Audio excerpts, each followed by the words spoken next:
So you wrote in Extra Bold, which we're going to get to in a little bit, you wrote that you pushed the magazines to be more inclusive of non-binary people.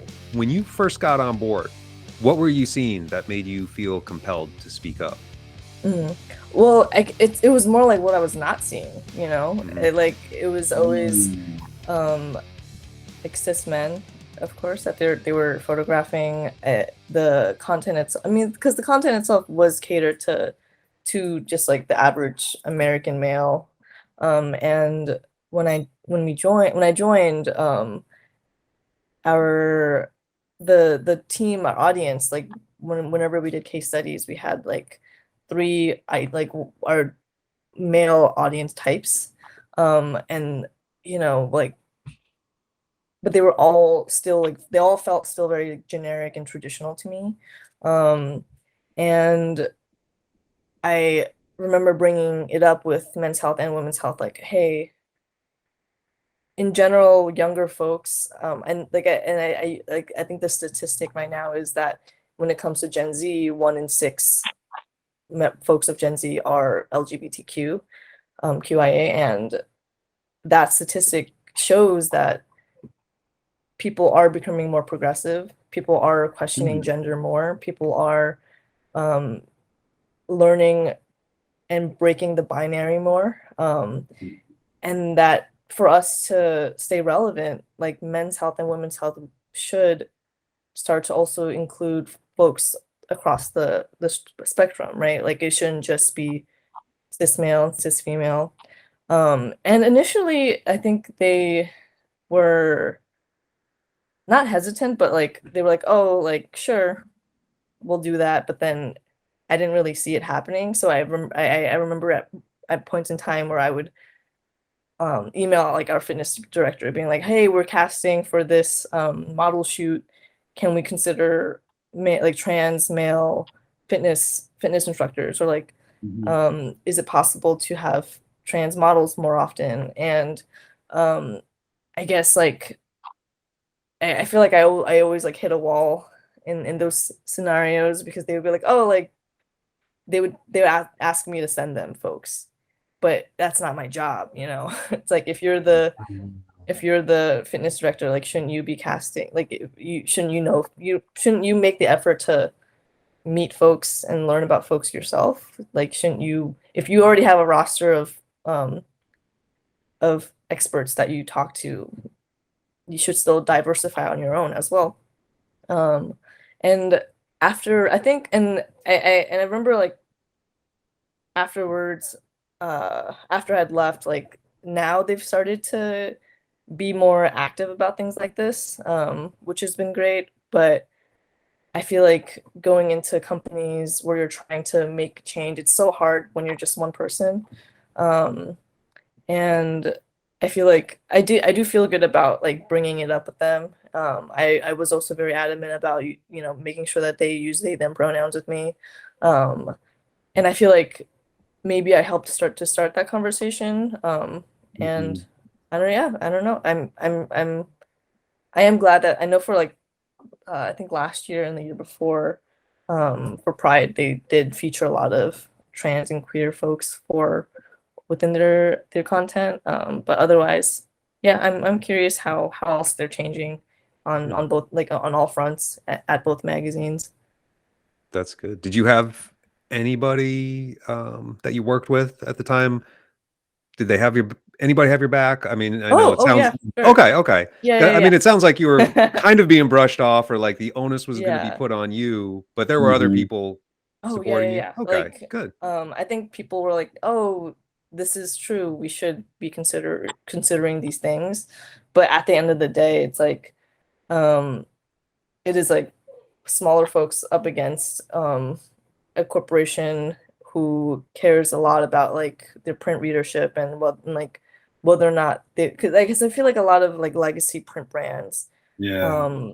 they have a very specific audience and they don't want to lose that audience. So we'll continue to like create content that's similar and that is familiar to them. Um, so I think that was one of the reasons why they were hesitant about trying to change things up so much. And I mean that, that's not a fault at all. But it's like as the trends have started to change, like, you know, we have like I feel like brands like that have to adapt to be able to survive in general anyway. Yeah, absolutely. And what's frustrating is a lot of these brands do it after the trend. It's Mm-hmm. interesting because it's like as a marketer, my mind automatically goes test it. Just test it. Like I get that you Mm-hmm. have this core audience, and that's probably the fear as a business owner. Like, well, you know, I don't want to take a chance of it affecting my audience, which is going to affect my revenue. Mm-hmm. However, that's why testing is so important as a marketer. Like, just put it Yeah, out yeah. there. All you have to do is maybe one image, put it on your social media, put it on your website, wherever you're going to put it, and just see how people respond to it. And then you'll get an idea if this is something that we should explore more of, Mm-hmm. Mm-hmm. you know? Yeah, for sure, for sure. And not that this should be a reason to do the right thing, but do you know if it did affect sales or Mhm. readership one way or another? Oh, I'm not sure. Oh yeah, Okay. no idea. Yeah. I mean, you know, either way, you know, you did something great, and it is good that it seems that they've continued that at least a little bit. So, Yeah, but um, absolutely. And you know what? If you don't mind me interjecting here, Oh, no worries. if you're an owner, this is also about ethical customers. Like, if you Mm-hmm. have a customer base that just like refuses to see people as people, do you really? I mean, is the dollar that important to you that it just overshadows like people and caring about people? And it's like, for me personally, I feel like as a brand, I'd rather have a customer base that has some character. Like, you know what, if we lose a few people because of their narrow-mindedness, because they just can't accept that this is the reality of life, like that really we're all energy. Like people just, you know, that's really what it's all about. It's not about us being a certain role or a certain label. But if we have customers that just are like, I just don't want any part of it, then that's okay to let them go. Like, let them Mm-hmm. go. I'd rather have a strong customer base that's around morals and integrity, and that drives my decisions more than just a dollar bill. Because then what ends up Mm-hmm. happening is like yourself, like I'm going to judge everything off of that, and then it just throws ethics to the side. So when someone has a problem, it's like all I see is dollars. Well, that's not a person, that's money. So yeah. Get out of my office, leave me alone.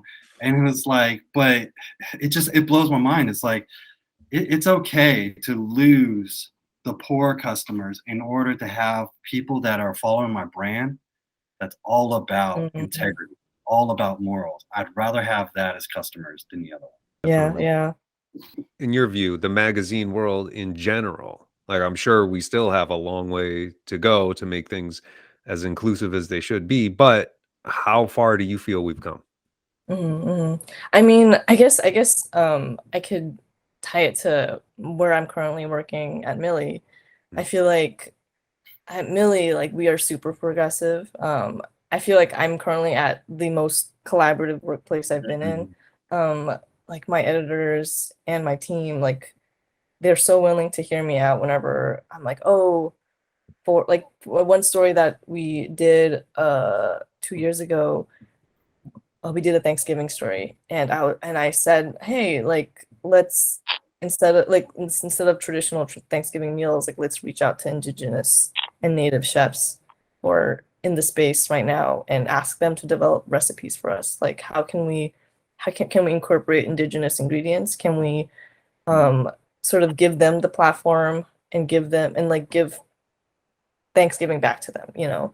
Mhm. Um, and my team was like, that's great. Like, let's do that. And like for me, when it comes to illustration and art direction, I like to feature a lot of non-binary and trans illustrators. And my teams are like super open about that as well. And I think the magazine space is changing a lot. I think, yeah, but I also feel like maybe I also have the privilege of being at a magazine like this that allows me to do that. mhm. Being in a place like that, what is it doing for your creativity? Oh, I feel like I can experiment more. I'm Mhm. able to reach out to and work with illustrators that have always like been on my list. Like the illustration space, I think, has always been super male and white as well. Like whenever I talk to like creative directors who don't realize that, you know, they have a very like familiar roster of folks. I think when it comes to giving these pieces to younger